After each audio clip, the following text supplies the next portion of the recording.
নমস্কার, আমি সুমনা মিত্র, একজন নাট্যকর্মী। তো আজকে গিরিশ মঞ্চে ছিল ভূমিসূত থিয়েটার প্রযোজিত চর্যাপদের কবি। খুব বিখ্যাত একটি নাটক, এটি এনএসডিতেও যায়।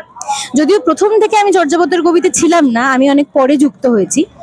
আর এই চর্যাপদের কবিতে যারা মানে এই নাটকটি যারা দেখেছেন তারা জানেন এটি আমাদের ভাষা আন্দোলন নিয়ে, আমাদের চর্যাপদের কবি মানে আমাদের বাংলা ভাষার যে একটা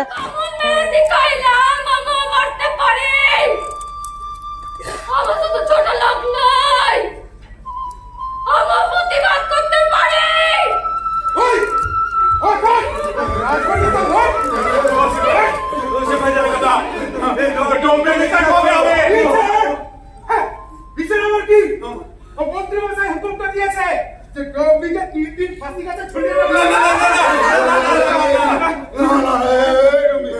ওরা কিন্তু মারি ফেলে না, আমার সকলে চুক্তি যাবো রে।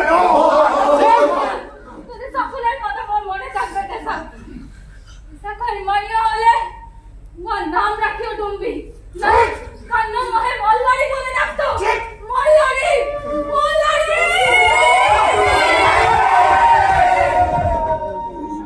মানুষের কাছে পরিচয় কিভাবে হলো এবং তার যে আন্দোলন, সেই নিয়ে নাটকটি। আর এই নাটকটি এখনকার সময়ে দেখা ভীষণ জরুরি, কারণ আমরা না এই ইতিহাসগুলো ভুলে যেতে চলেছি।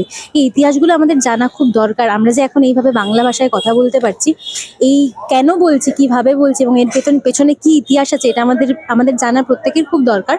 আর এই নাটকটায় আমি যুক্ত হয়েছি বললাম অনেকদিন পরে, কিন্তু এই নাটকটা আমি দেখেছি ঠিক 6 বছর আগেই গোবরডাঙ্গা নকশাতে। সেখানে আমি তখন গোবরডাঙ্গা নকশারই আমি ছাত্রী।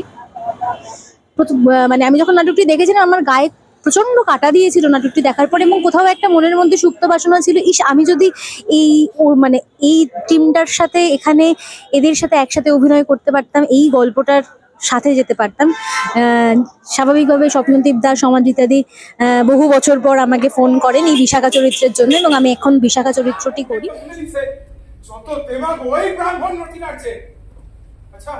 আচ্ছা, আমরা সকলে মিলে তো রাজার কাছে যেতে পারি।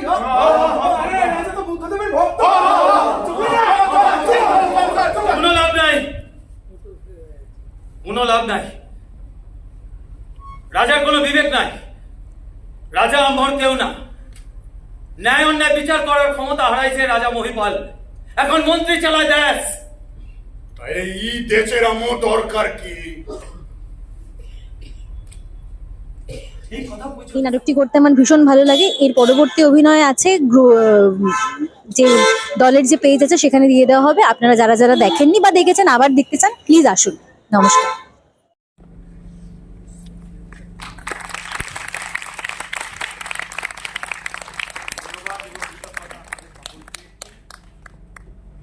আমরা 2019-এর 21শে ফেব্রুয়ারি থেকে চর্যাপদের কবি নাটকটি মঞ্চস্থ করে আসছি, এবং আপনাদের সকলের ভালোবাসা আশীর্বাদে 6 বছর পরেও আমরা নাটকটি মঞ্চস্থ করার সাহস পাই। যদি আপনাদের ভালো লাগে তাহলে আমাদের জানাবেন, অন্যদেরকেও বলবেন।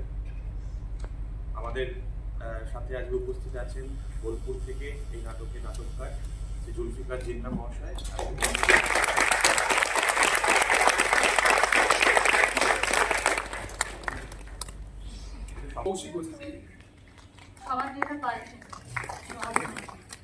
ইন্দ্রনীল গাঙ্গুলি, সুরঞ্জন মাঝি, অর্ণব ব্যানার্জি, সায়ন হালদার, নম্রতা রায়, অনির্বাণ চক্রবর্তী, দেবাশিস সেনগুপ্ত, জ্যোতির্ময় ব্যানার্জি, সুব্রত দাস, কাজল সঙ্গী, দেবস্মিতা বিশ্বাস, সপ্তর্ষি ভৌমিক, সুরজিৎ দাস, সুমনা মিত্র, পিউ সেন, শান্তনু চন্দ্র, ইন্দ্রজিৎ দেব, রবীন্দ্র মিত্র দেব। গানকে আলো করেছে সৈকত মান্না, সঙ্গীত পরিচালনা শ্রী অভিজিৎ আচার্য মহাশয়, এবং আবহ প্রক্ষেপণে কৌশিক সজ্জন, পরিকল্পনা দেবব্রত মাইতি, এবং আমাদের এই নাটকে কোরিওগ্রাফি করেছেন শ্রী কবির সেন বরাট এবং প্রসেনজিৎ বর্ষে। আমাদের সজ্জা করেছে দেবযানী ঘোষ, এই পোশাক পরিকল্পনা দেবযানী ঘোষ, এবং আমাদের রূপসজ্জা সমাদৃতা পাল, নম্রতা রায়, দেবস্মিতা বিশ্বাস, সুরজিৎ দাস। আমাদের একটি বিশেষ ঘোষণা ভূমিসূত থিয়েটারের পক্ষ থেকে, আপনারা যারা আমাদের কাজ দেখতে ভালোবাসেন আমরা 2026-এ আমাদের দুটি নতুন কাজের ঘোষণা আজকে এই মঞ্চ থেকেই করবো ঠিক করেছিলাম। সেই দুটি নাটকের দুজন নাটককারী আমাদের সঙ্গে আজকে উপস্থিত আছেন। আমাদের আগামীকাল ইতিহাসের দীর্ঘশ্বাস নাটককার রজত ঘোষ এখানে উপস্থিত আছেন